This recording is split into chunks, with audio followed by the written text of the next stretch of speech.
سيد أفندي صحي من النوم مهموم وحزين، ودماغه مليانة مشاكل ملهاش أول من الآخر.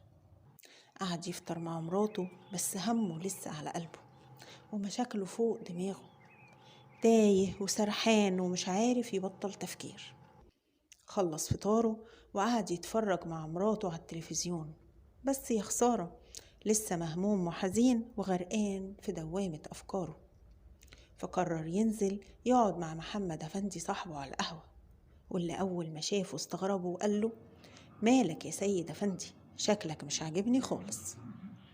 قال له: والله يا محمد أفندي، الهموم والمشاكل في حياتي بالكم، والحزن مش سايبني في حالي.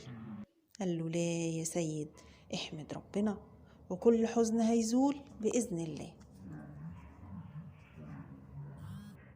في الحقيقة إن سيد أفندي مش مهموم وحزين عشان الكلام اللي هو قاله، سيد أفندي مهموم وحزين علشان هو مركز على المشاكل وناسي نعم ربنا اللي غرقان فيها، واقف قصاد الباب المقفول وسايب كل الأبواب اللي مفتحة في حياته. أنت مش واحد، أنت اتنين، أنت ونفسك.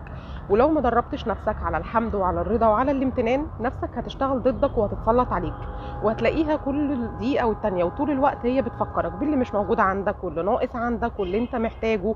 لو بس دي كانت معايا كان زماني بقيت في حتة تانية، بس لو ده اتحقق كان زماني مش عارفة عملت المستحيل. حد ذاته هيخليك عايش بالظبط في هم وحزن زي حياة سيد أفندي بالظبط.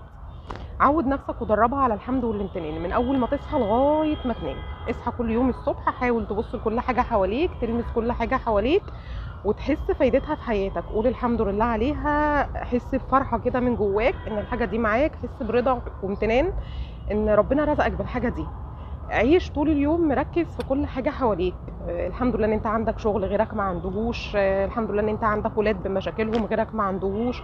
احمد ربنا على كل حاجة حواليك. قبل ما تنام حاول تسأل نفسك كده سؤال مهم: انا ايه احسن حاجة حصلت لي النهاردة؟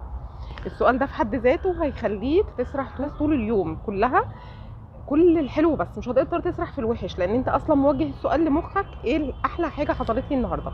بالتالي هتلاقي نفسك قاعد تركز ايه كل الحاجات الحلوه اللي حصلت لك، وفي الاخر هتقدر تقعد تركز وتختار ايه احلى حاجه حصلت لك النهارده. ده في حد ذاته هيخليك تنام بطاقه ايجابيه وسعاده هتفرق معاك تاني يوم، وتاني يوم لما تصحى تمارس الامتنان هيفرق معاك في جوده حياتك كلها.